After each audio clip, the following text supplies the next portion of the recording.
In the comics, he's white. In the movie, the TV show, he's going to be black. It's like, well, that sounds like Power Man.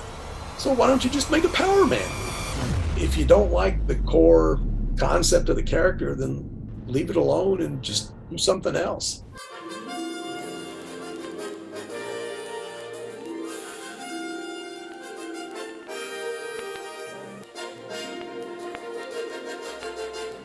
We've spoken about a few remakes already through the course of our chat so far. And, you know, speaking about RoboCop, which I absolutely love. I mean, and I'm not just saying this because you hear it. And of course, I was very excited when I heard about the 2014 remake. I'm not someone who's particularly, you know, as a rule, anti-remakes, but it did. And I thought you'd be the perfect person to ask this question to, because you're on the other side. You are the behind the scenes. You know, you are one of those guys who see how these things happen. And I'm sure even for you, there's even more things that happen even further back behind the scenes. Because when the 2014 movie was released, I mean, I thought that movie was going to be great. Simply, I mean, you have Michael Keaton, you have Samuel L. Jackson, you have the super cast, you have a young, hungry director who was very passionate about the original. And I'm kind of going, well, you know, this is probably going to be good, you know. And then the movie is released, and the general consensus is that the remake just didn't live up to any kind of expectation.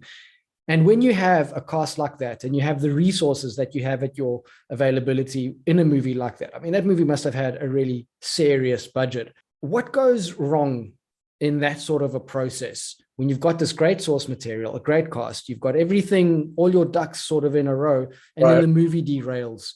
I'm sure there's a lot of different reasons. Because again, like remakes, I'm not anti-remake. I mean, like the Carpenter Thing, I think is a great, you know, remake.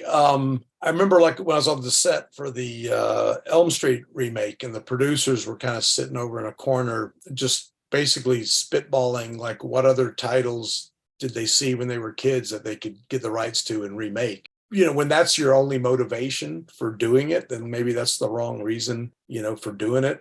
So like something like the RoboCop, which I confess I didn't see because I had a bad feeling about it from the start, even though, like you said, it did have Keaton and Samuel Jackson, who I certainly like both of them. It's something like that. It's almost like, well, why are you remaking it? Why don't you just do a continuation? I mean, you're not, particularly when something is, the original is so good, it's like you're not going to improve on it. So why even try? I mean, why not? That was one of my bitches about The Amazing Spider-Man. It's like, why did they retell his origin? You know, why did we have to go back to square one? They wasted the first hour of the movie just getting you up to the point story-wise where you could have been from frame one. You know, it's just, okay, you've recast Spider-Man. You don't need to, you know, you can change all this Gwen Stacy and this kind of stuff, but you don't have to literally waste an hour going back to the beginning. So like with RoboCop, why isn't it just RoboCop 2014 as opposed to, you know, RoboCop 1987? You know,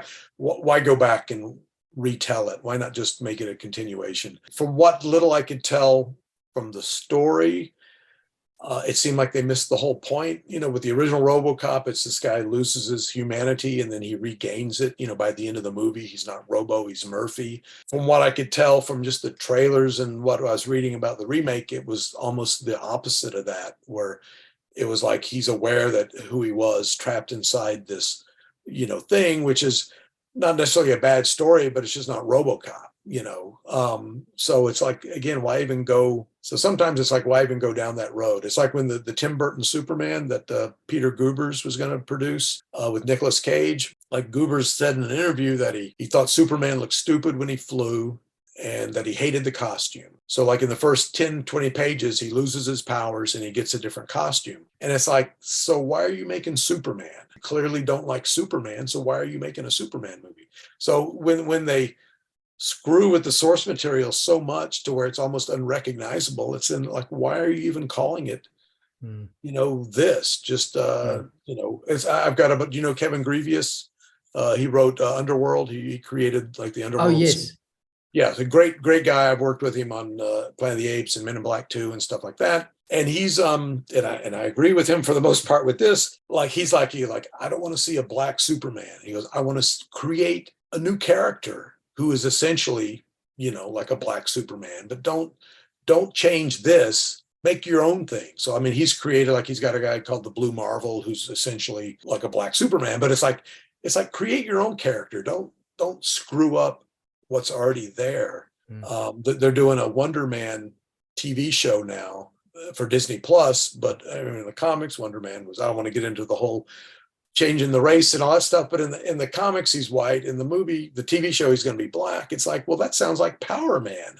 So why don't you just make a Power Man movie? If you don't like the core concept of the character, then leave it alone and just do something else. It's like with Blade. I mean, would you want to see, I wouldn't want to see necessarily a white Blade. You know, I like the fact that Blade is like, exactly, you know, Wesley Snipes and well, and again, I don't want to go too far down this rabbit hole, but I mean, like when you have, like, say, Rhodey and Iron Man and Sam Wilson and Captain America, the story-wise, the only reason they're black is because they were black in the comics.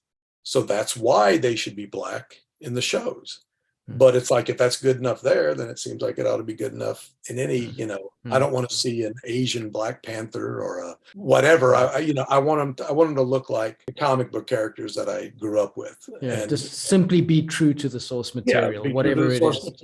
Now, sometimes it works. Like, I mean, Miles Morales with, you know, Spider-Man, that's, you know, that seems to, but I don't want to see a Peter Parker of a different race. It's like, if you want an ethnic Spider-Man, he's called Miles Morales, you know, so use that character.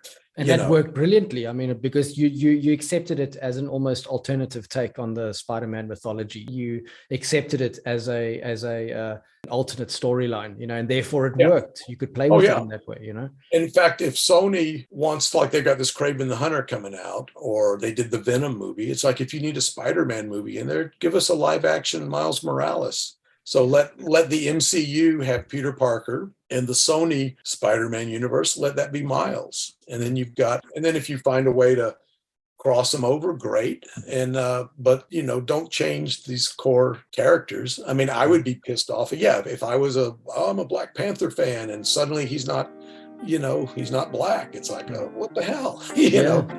Gaze into the abyss.